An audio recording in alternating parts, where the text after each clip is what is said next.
Le thème de ce matin, plus que vainqueur. Et nous croyons que le Seigneur veut nous bénir, nous encourager dans notre foi, nous vous encourager et m'encourager dans la foi. On va lire ce texte dans Romains 8. On connaît bien ce texte, mais il est bon de relire et de se laisser imprégner par la parole de Dieu. Que notre cœur soit imbibé de tout ce que le Saint-Esprit veut nous donner ce matin. Et nous lisons à partir du verset 31. Il est écrit ceci: « Que dirons-nous donc de plus? Si Dieu est pour nous, qui sera contre nous? Lui n'a pas épargné son propre Fils, mais l'a donné pour nous tous. Comment ne nous accorderait-il pas aussi tout avec lui? Qui accusera ce que Dieu a choisi? C'est Dieu qui les déclare justes. Qui les condamnera? Qui nous séparera de l'amour de Christ?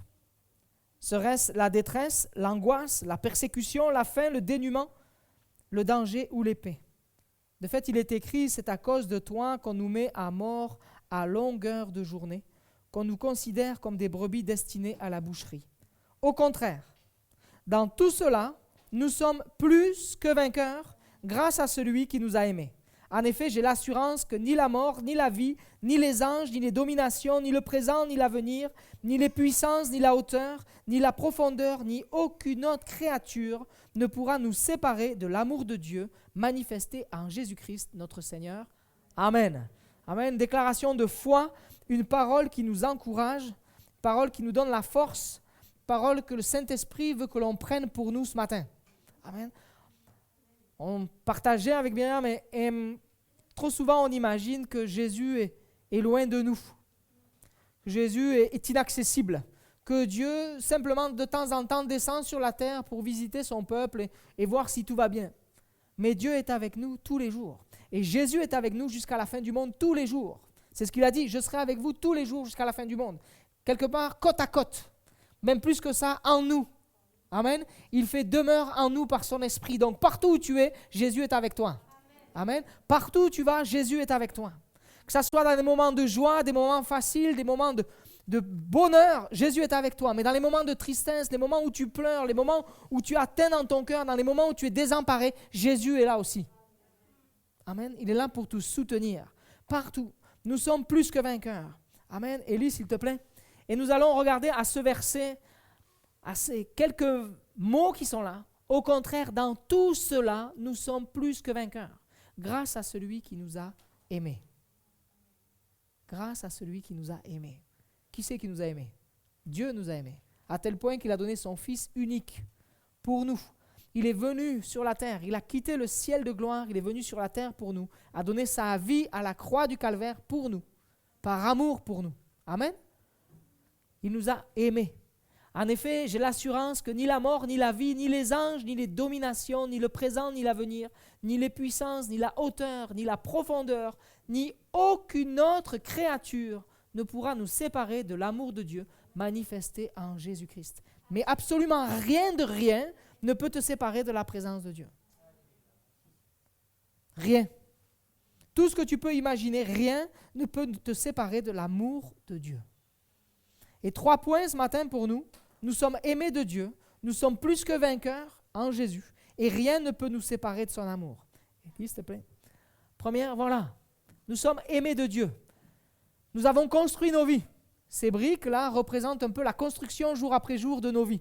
Nous mettons brique après brique, nous avons fait beaucoup de choses, nous avons beaucoup d'expériences, nous avons vécu beaucoup de choses, nous avons peut-être voyagé énormément, nous avons fait plusieurs pays, nous avons rencontré plusieurs peuples, nous avons fait beaucoup de rencontres, nous avons eu beaucoup de discussions, beaucoup de paroles qu'on a entendues, beaucoup de paroles que l'on a exprimées. On se construit tous les jours, mais à l'intérieur de nos vies, il y a une pièce, il y a un trou dans nos vies.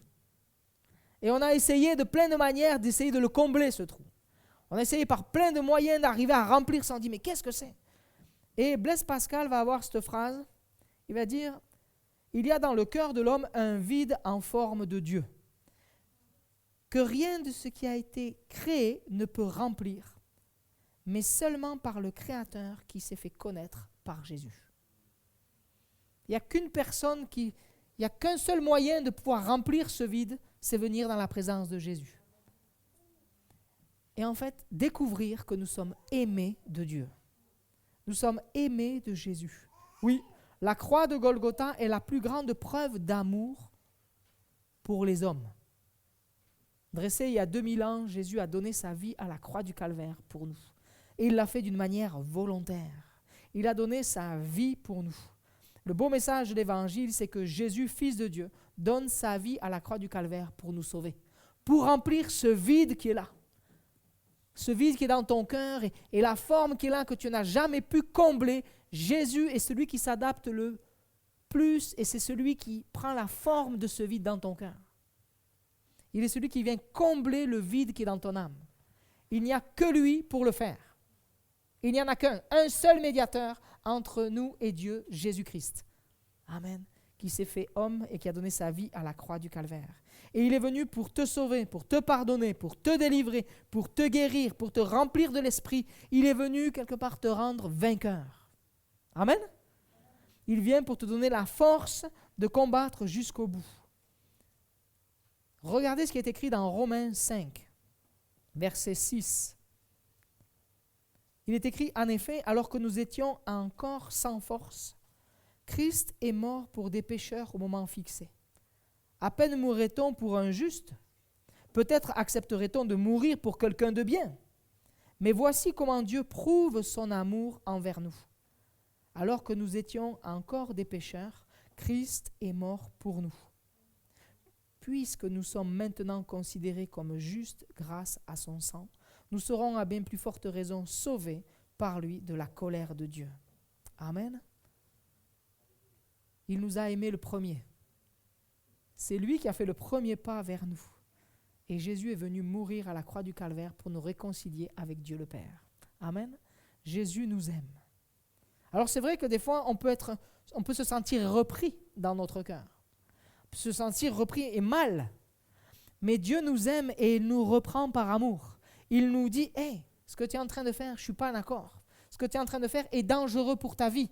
C'est dangereux pour toi. Tu es en train de te mettre sur une piste qui est glissante. Tu es en train de prendre une voie de travers. Tu es en train de prendre une voie qui n'est pas la bonne et c'est dangereux pour toi. » Et des fois, on se sent tiraillé dans le cœur, mais la Bible nous appelle les bien-aimés. Vous avez lu plusieurs fois cela dans les évangiles? Bien-aimés, Paul, les autres apôtres interpellent en disant bien-aimés du Seigneur. Nous sommes aimés de Dieu. Ça veut dire quoi? Ça veut dire bien-aimé, ça veut dire estimé. Ça veut dire cher, favori, digne d'amour. Et quand on creuse un peu plus loin, c'est vous qui avez été accueillis. Vous qui êtes aimés chèrement. Jésus veut nous encourager. Oui, c'est vrai que des fois on se sent repris. Mais Dieu, c'est jamais pour nous écraser, mais c'est pour nous encourager, nous fortifier. Il nous parle par le Saint-Esprit pour nous conduire à venir plus près de son cœur. Il veut nous empêcher de tomber. Il vient nous prévenir. Et dans Hébreux, il est écrit ceci. Hébreux 12 au verset 4. Vous n'avez pas encore résisté jusqu'au sang dans votre combat contre le péché. Et vous avez oublié l'encouragement qui vous est adressé comme à des fils. Mon fils, ne méprise pas la correction du Seigneur. Ne perds pas courage lorsqu'il te reprend. En effet, le Seigneur corrige celui qu'il aime et il punit tous ceux qu'il reconnaît comme ses fils. Supportez la correction. C'est comme des fils de Dieu. C'est comme des fils, que Dieu vous traite. Quel est le fils qu'un père ne corrige pas? Mais si vous êtes dispensés de la correction à laquelle tous ont part, c'est donc que vous êtes des enfants illégitimes et non des fils. D'ailleurs, puisque nos pères terrestres nous ont corrigés et que nous les avons respectés, ne devons-nous pas autant plus nous soumettre à notre Père céleste pour avoir la vie? Nos pères nous corrigeaient pour un peu de temps, comme ils le trouvaient bon, tandis que Dieu le fait pour notre bien, afin que nous participions à sa sainteté. Certes, au premier abord, toute correction semble un sujet de tristesse et non de joie, mais elle produit plus tard chez ceux qu'elle a ainsi exercé un fruit porteur de paix, la justice. Amen. Des fois, on se sent repris, mais c'est par amour que Dieu nous reprend. C'est par amour que Dieu nous montre, hey, tu es en danger si tu continues comme ça. Et au premier abord, la correction, ce qu'on peut ressentir, ce qui peut se passer dans notre vie, on peut le prendre comme quelque chose qui nous affecte et qui nous amène à la tristesse. Mais si on se laisse reprendre par le Seigneur, que notre cœur fait taire quelque part l'orgueil et qu'on accepte de dire, c'est vrai, je me suis trompé, je te demande pardon, Seigneur. Et qu'on revienne sur les voies que le Seigneur aime, notre cœur alors va grandir et notre cœur va produire ce fruit, la justice. Amen. Dieu vient bénir nos vies. Dieu nous aime et Dieu veut nous reprendre. Amen. Dieu nous a aimés le premier. Il s'est abaissé pour nous, le premier. Il a quitté le ciel de gloire pour nous sauver. Et il est venu sur la terre et a donné sa vie pour nous. Il a offert sa vie pour que nous soyons guéris, que nos cœurs soient guéris, que notre esprit, notre âme, notre corps soient restaurés par lui, soient guéris par lui. Le Seigneur veut guérir ta vie. Et à la croix du Calvaire, dans ses meurtrissures, il y a la guérison pour notre corps, il y a la délivrance de la puissance du péché, mais il y a la guérison pour notre âme et notre corps. Amen. Il nous aime. Et s'il te plaît, il nous rend plus que vainqueurs. Comment? Il nous rend plus que vainqueurs, pas par des armes, pas par des choses physiques, mais par son esprit. Il nous rend vainqueurs quand, dans ce don spirituel que nous avons eu ce matin, c'est nous accrocher à la lecture de la parole de Dieu. On a été encouragés à apprendre et à puiser dans la parole de Dieu. La victoire nous est communiquée par la parole de Dieu qui vient déposer des versets clés dans nos vies, vient nous assurer que Jésus est à nos côtés et que rien ne peut nous séparer de l'amour de Dieu. Si tu ne lis pas la Bible, tu ne peux pas être assuré de cette vérité. On a besoin d'être au contact de Dieu. Et pour être au contact de Dieu, on a besoin de venir lire la Bible. Amen, on a besoin de lire sa parole. Rien ne peut nous séparer de l'amour de Dieu manifesté en Jésus-Christ. Nous avons en Dieu la possibilité dès aujourd'hui d'être délivrés de la puissance des ténèbres sur nos vies. Vous le croyez ça? Aujourd'hui, il est écrit ceci dans Colossiens, chapitre 1er au verset 13. « Il nous a délivrés de la puissance des ténèbres et nous a transportés dans le royaume de son Fils bien-aimé, en qui nous sommes rachetés, pardonnés de nos péchés. » C'est immédiat, c'est maintenant. Ce n'est pas « il vous délivrera », c'est « il nous a délivrés ». Amen. En donnant sa vie à la croix du Calvaire, Jésus vient briser la puissance de Satan sur nos vies, la puissance du péché sur nos vies. Nous sommes délivrés, nous pouvons rentrer en contact avec Dieu et nous sommes en communion avec lui, reliés à lui et il vient habiter dans nos vies. Amen. C'est immédiat. Il nous a délivrés de la puissance des ténèbres. Amen. Au verset 18, il continue, il est écrit, « Il est la tête du corps qu'est l'Église » en parlant de Jésus. Il est le commencement, le premier-né d'entre les morts, afin d'être en tout le premier. En effet, Dieu a voulu que toute sa plénitude habite en lui. Il a voulu par Christ tout réconcilier avec lui-même, aussi bien ce qui est sur la terre que ce qui est dans le ciel, en faisant la paix à travers lui, par son sang versé sur la croix. Et vous qui étiez autrefois étrangers et ennemis de Dieu, autrefois, par vos pensées, par vos œuvres mauvaises, il vous a maintenant réconciliés par la mort de son Fils dans son corps de chair, pour vous faire paraître devant lui saints, sans défaut, sans reproche. Verset 23, la clé. Mais il faut que vous restiez fondés et inébranlables dans la foi, sans vous détourner de l'espérance de l'Évangile que vous avez entendu, qui a été proclamé à toute créature sous le ciel et dont moi, Paul, je suis devenu le serviteur. Amen. Restons dans la foi. Nous sommes aujourd'hui saints et sans défaut, sans reproche devant Dieu, sanctifiés, lavés, purifiés par le Seigneur. Nous sommes une habitation saine. Il fait de nous des saints sacrificateurs. Amen. Il fait de nous des hommes et des femmes capables de nous approcher de Dieu, de venir dans la présence de Dieu parce que Jésus a donné sa vie à la croix du Calvaire. Et nous pouvons nous approcher de Dieu en toute tranquillité, avec le cœur en paix parce que Jésus habite en nous. Nous sommes le temple du Saint-Esprit. Nous avons été lavés. Amen. Nous avons été purifiés de toute notre ancienne vie. Ancienne vie, c'est quoi? C'est jusqu'à ce que tu rencontres Jésus. Tu sais comment tu vivais avant que tu entendes parler de Jésus? Te souviens de ça? Eh bien, tout ça, c'est terminé. Et s'il y a simplement une semaine, un mois que tu as entendu parler du Seigneur Jésus, tu es rentré dans une vie nouvelle. Si tu as accepté Jésus dans ton cœur, si tu as accepté Jésus dans ta vie, tu es passé de la mort à la vie, des ténèbres à la lumière. Et aujourd'hui, tu vis en nouveauté de vie parce que tu as accepté Jésus-Christ en toi. Tu es dans le camp des vainqueurs ce matin. Amen. Tu es victorieux en Jésus-Christ. Tu fais partie du peuple racheté. Amen. Choisi de Dieu, aimé de Dieu. Mis à part maintenant. Tu es rentré dans une vie nouvelle. Amen. Rendu saint. Tu te dis, mais comment c'est possible? Avec tout ce que j'ai fait, oui, c'est possible. Parce que l'amour de Dieu est immense. On ne peut pas mesurer ni la longueur, ni la hauteur, ni la profondeur. L'étendue de l'amour de Dieu est immesurable. Il est infini. Et cet infini-là, il vient le déverser dans ton cœur et te rendre saint, pur, beau pour lui. Amen. Lavé, sanctifié, purifié par le sang de Jésus-Christ.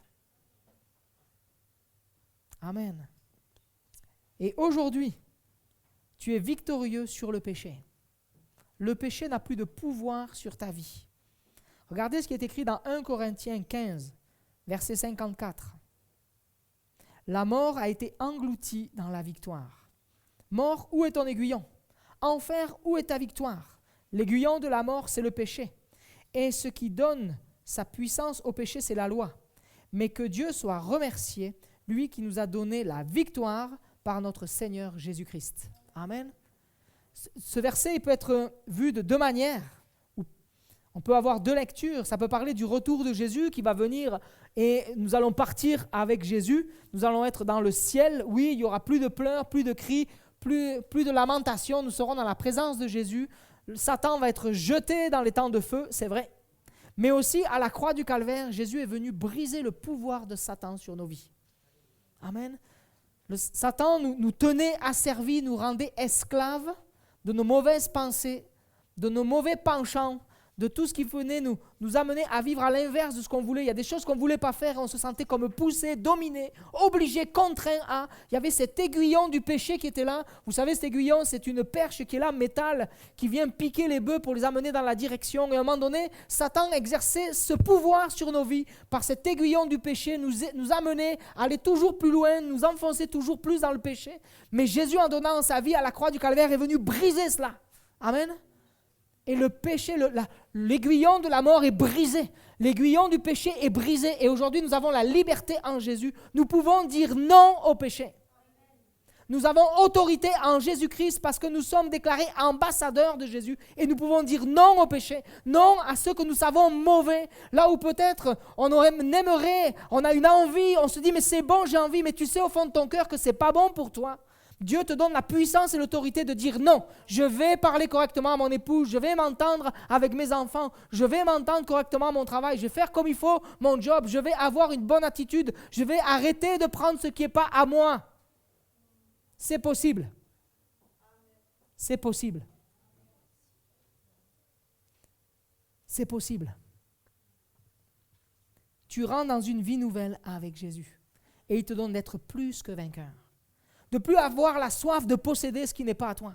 De plus avoir d'envie malsaine, mauvaise. Le Seigneur veut et peut transformer toutes tes pensées. Il vient renouveler notre intelligence, la Bible dit. On est régénéré, transformé complètement de l'intérieur au plus profond. Et tout ce que tu trouves mauvais quand tu te poses, quand tu as 5 minutes de lucidité, tout ce que tu es là et tu te dis, mais tout ça, je ne veux plus ça. Aujourd'hui, tu peux changer de vie complètement. Tu peux continuer sur le chemin de la victoire avec l'action puissante du Saint-Esprit dans ta vie. Amen. Tu es plus que vainqueur. Il n'y a rien qui peut te séparer de l'amour de Dieu. Manifesté en Jésus-Christ. Rien. Regardez ce qui est écrit. Verset 32, tout à l'heure de notre lecture dans Romains 8.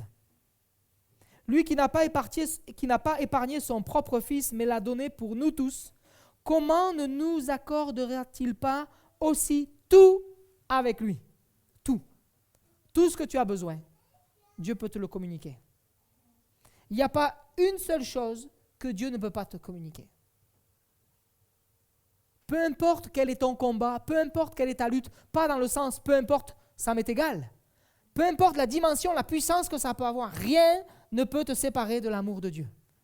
Et Dieu a toute autorité, Jésus a toute autorité. Tout a été mis sous les pieds de Jésus. Amen. Il a vaincu la mort. Il a vaincu le péché. Amen. La mort est vaincue. Jésus est bien ressuscité. Une foule de témoins l'a rencontré. Et nous, et tu as fait cette expérience de la rencontre avec Jésus. Tu as senti l'amour de Dieu rentrer dans ton cœur, transformer, briser les chaînes qui te retenaient. Ce n'est pas terminé. S'il y a encore des choses à briser, le Seigneur peut le faire. Si tu l'invites, si tu lui dis, vas-y, prends toute la place. Je te donne tout le terrain que je suis. Je te donne tout l'espace dans ma vie, dans mes raisonnements, dans mes pensées, dans mon fonctionnement, dans ma façon de vivre. Je te donne tout, Seigneur. Le Seigneur va le faire. Le Seigneur t'amène sur le terrain de la victoire. Amen. La pierre a été roulée. Souviens-toi de ça. La pierre qui retenait Jésus a été roulée. Elle avait été scellée, cimentée, bloquée. Peut-être liée avec des cordes. On a mis des gardes devant. On s'est dit comme ça, personne ne pourra ouvrir. Mais la pierre a été roulée. Rien n'a pu retenir la puissance de Jésus-Christ. Amen. Jésus est vivant et il est victorieux et il te communique la vie aujourd'hui par son esprit. Il te communique la victoire aujourd'hui. Nous sommes remplis de son autorité. Amen. La Bible déclare que nous sommes ambassadeurs.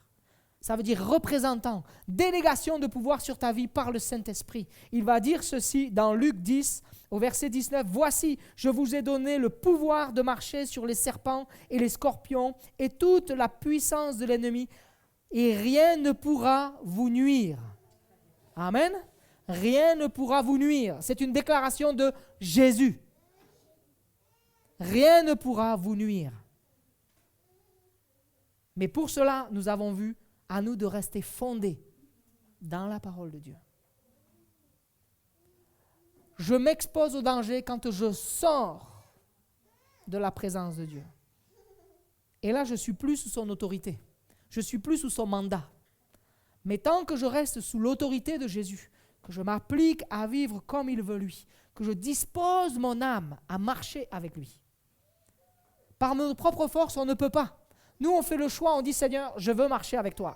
Voilà ce qui est de notre ressort. Mais maintenant, Seigneur, tu vas me donner la force par ton esprit de marcher comme tu veux toi. Amen. Je veux aller jusqu'au bout avec toi. Amen. Jésus veut nous équiper du Saint-Esprit, veut nous remplir de son esprit. Dans Actes 1:8, il dira, vous allez recevoir une puissance. Vous allez recevoir mon esprit. Je vais vous envoyer mon esprit. Il est avantageux pour vous que je parte, que je remonte au ciel, parce que quelque part, je vais vous envoyer mon esprit. Je serai avec vous tous les jours. Partout où vous irez, je serai avec vous. Mon esprit va vous accompagner et vous serez ma demeure. Amen. Il est avec nous. Tu n'es pas tout seul dans le combat. Tu n'es pas tout seul dans ce qui se dresse devant toi jour après jour. Tu n'es pas tout seul. Jésus t'accompagne. Amen. Il est là pour toi.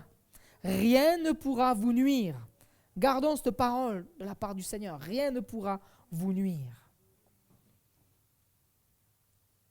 Victoire face à quelque chose de plus grand. Des fois, on se dit, oui, mais la situation dans ma vie, tu ne te rends pas compte, Cédric. Je suis encerclé de toutes parts. C'est compliqué pour moi. Je me sens comme écrasé, entouré. Alors, je vous invite, on fait un bond en arrière. On va dans 1 Samuel, verset 14. Et Jonathan, avec son jeune porteur d'armes, vont vivre une expérience extraordinaire. Dieu va les bénir. Dieu va agir avec eux. Ils vont vivre une expérience puissante.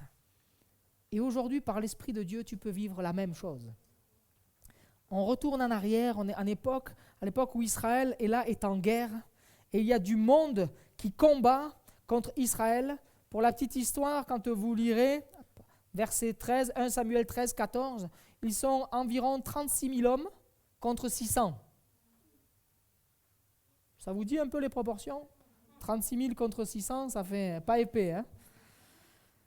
Et là, ils sont encerclés, toute l'armée avec Saül est encerclée, ils ne savent pas comment faire. Et puis, Jonathan va avoir dans son cœur, être poussé par Dieu pour faire accomplir quelque chose. Il est écrit ceci dans 1 Samuel 14, verset 6. Jonathan dit au jeune homme qui portait ses armes, « Viens, poussons jusqu'au poste des incirconcis. Peut-être l'Éternel agira-t-il pour nous.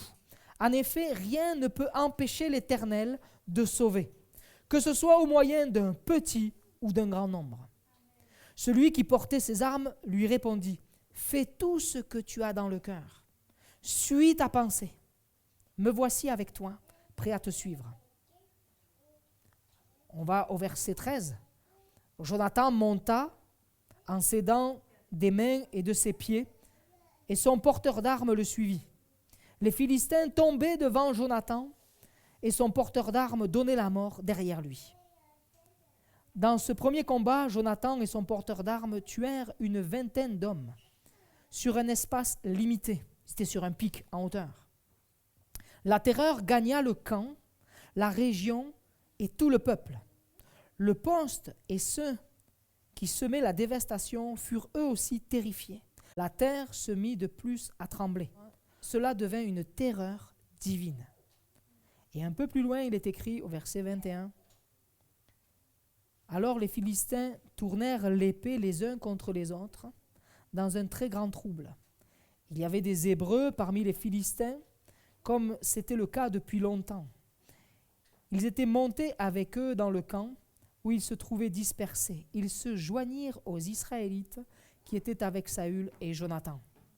Tous les hommes d'Israël qui s'étaient cachés dans les régions montagneuses parce qu'ils avaient peur, apprirent que les Philistins prenaient la fuite et se mirent eux aussi à les poursuivre dans la bataille. L'Éternel délivra Israël ce jour-là, et le combat se prolongea plus loin jusqu'à Beth-Aven. L'Éternel intervient. L'Éternel va délivrer.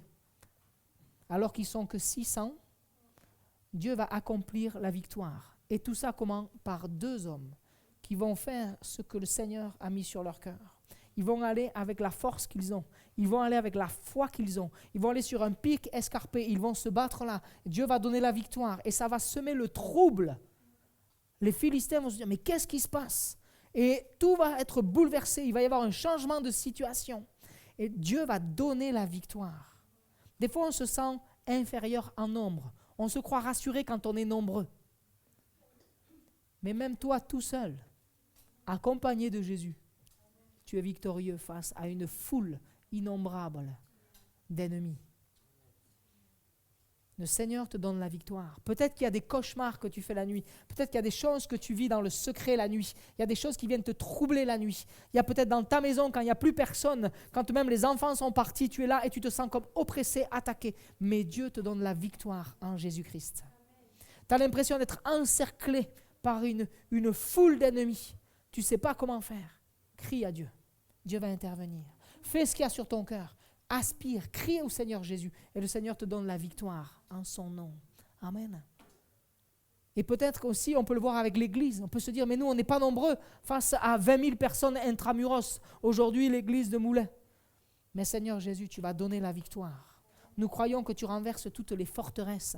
Nous croyons que tu es capable de disperser l'ennemi. Parce que Seigneur, nous prions pour cette ville. Nous prions pour cette région. Et nous croyons que la victoire est dans le nom de Jésus. Nous croyons que des hommes et des femmes vont être délivrés de toute dépendance, de tout péché, qu'on va être délivrés, que des mariages vont être sauvés. Nous croyons à des familles qui vont être réconciliées. Nous croyons à des hommes et des femmes guéris par la puissance de Jésus-Christ. Amen. Nous croyons que rien ne peut nous séparer de l'amour de Jésus-Christ. Amen. Amen. Nous croyons à la puissance de Dieu. Oui. Dieu vient et agit avec puissance.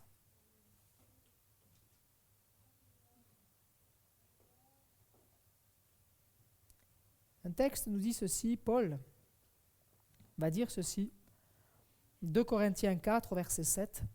Nous portons ce trésor dans des vases de terre afin que cette puissance extraordinaire soit attribuée à Dieu. Nous sommes fabriqués de terre. Dieu nous a créés. Souvenez-vous, le premier homme a été créé avec de la terre et c'est lui qui a soufflé à l'intérieur, il a donné vie. Nous sommes fragiles et nous savons que nous retournons à la poussière qui nous montre notre fragilité. Des fois, l'homme se montre orgueilleux, mais la Bible nous rappelle, mais vous êtes comme une fleur des champs. Le vent passe, le souffle passe et puis la fleur elle tombe. Et nous, à un moment donné, le souffle s'arrête et on tombe. Et on ne se souvient plus de nous. Alors qu'on se donne une valeur sur la terre, on se prend pour des cadors. Mais nous sommes absolument insignifiants. Nous sommes des vases de terre fragiles. Mais Dieu vient déposer dans ce vase fragile son esprit, qui a toute puissance, toute autorité. Lui qui vient et qui nous donne la force d'avancer. Et il va dire ceci, nous sommes pressés de toutes parts, mais non écrasés, inquiets, mais non désespérés, persécutés, mais non abandonnés, abattus, mais non anéantis, parce que nous avons l'Esprit de Dieu qui habite en nous, et il nous rend plus que vainqueurs. Amen. Il est bon de se rappeler que Dieu intervient avec puissance dans nos vies. À plusieurs reprises, on voit dans l'histoire d'Israël que Dieu va même permettre que Gédéon enlève et diminue petit à petit son armée. Ils étaient 32 000, ils vont se retrouver à 300 pour combattre Madian. Dieu va défaire, va enlever. Pourquoi ? Afin qu'on ne s'appuie pas sur nos propres forces, mais qu'on s'appuie sur lui. Et des fois, tu te sens faible et c'est dans cette faiblesse que Dieu va manifester sa puissance, son autorité. C'est quand tu dis, je ne peux pas y arriver, je ne peux plus, tu as tout essayé. Et c'est là enfin que Dieu dit, ben, voilà, maintenant je vais faire. Maintenant, tu vas me faire confiance. Et maintenant, je vais te rendre plus que vainqueur.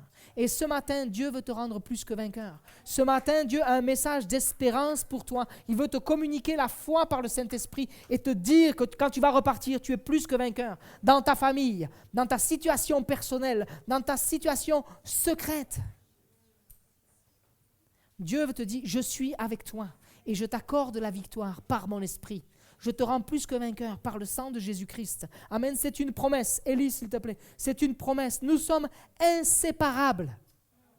Inséparables, unis à Dieu, unis en Jésus-Christ. Inséparables. Pourquoi? La grâce. La grâce de Dieu est là et elle nous relie. Nous pouvons passer et nous allons passer et nous passons en acceptant Jésus dans notre vie. Nous passons de l'autre côté. Rien ne peut nous séparer de l'amour de Dieu. Il y a toujours la grâce de Dieu sur ta vie. Amen. Là où le péché a abondé, la grâce de Dieu a surabondé. Des fois, tu regardes ta vie et tu dis, mais moi, avec tout ce que j'ai fait, mais tu ne te rends pas compte. Ce n'est pas possible. Ma vie est marquée, mon âme est marquée, mon corps est marqué. Mais le Seigneur vient et dépose la grâce sur ta vie. Sa grâce sur toi. Il vient te bénir et t'encourager.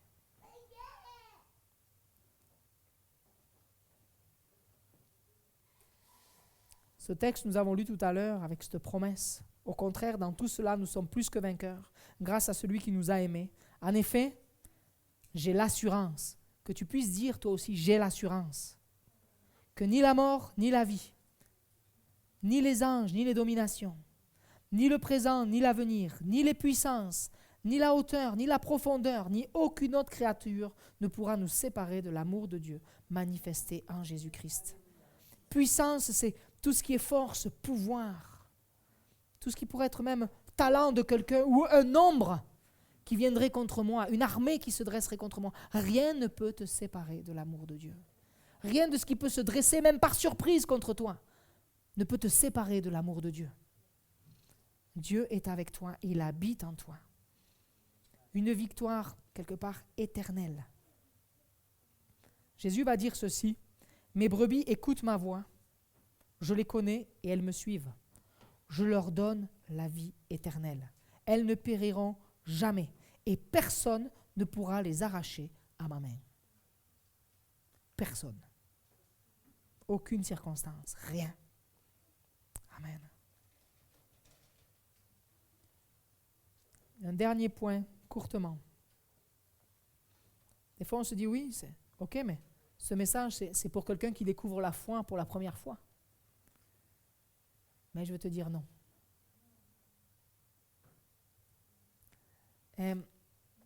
Bien, Jonathan. Dieu t'aime. On a vu tout à l'heure.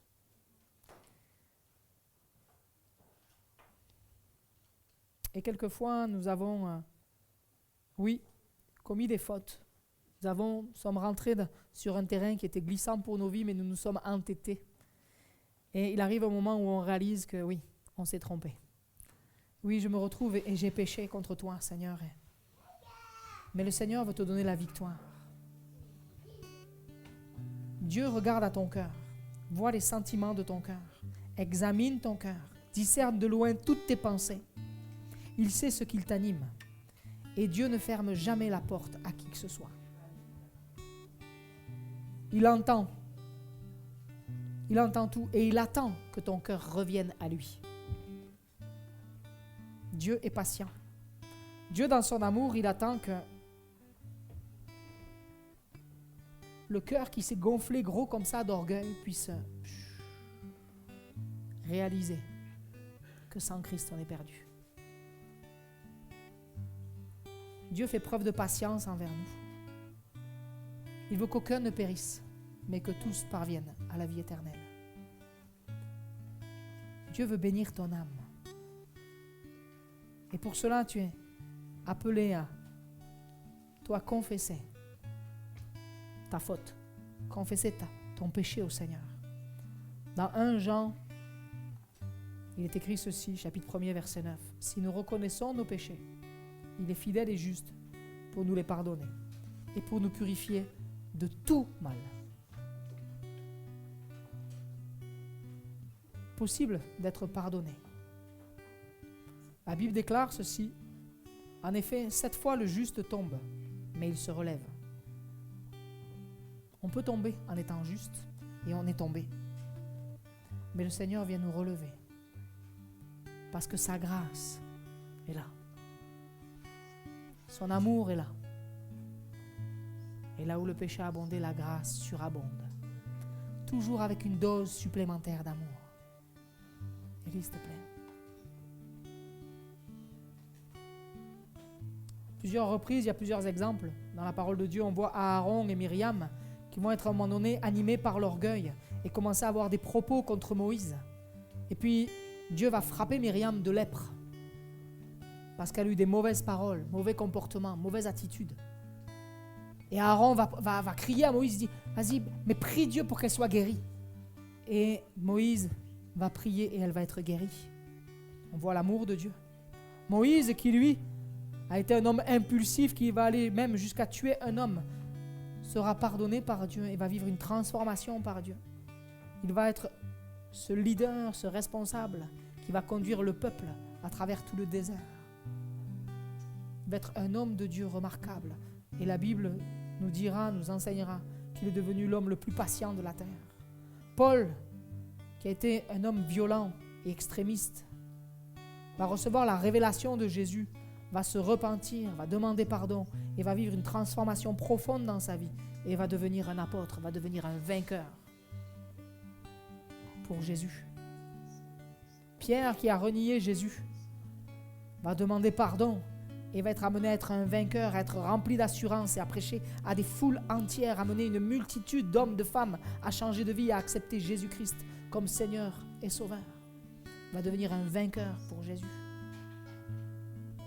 Les disciples qui ont abandonné Jésus, quand Jésus va se retrouver tout seul, pas un seul n'est resté, mais tous vont revenir, tous vont demander pardon, tous vont être réhabilités et tous vont être employés pour servir le Seigneur Jésus. Transformés et devenir vainqueurs, vont devenir des prédicateurs. Zachée, qui était un voleur, va rencontrer Jésus, va avoir un face-à-face avec Jésus.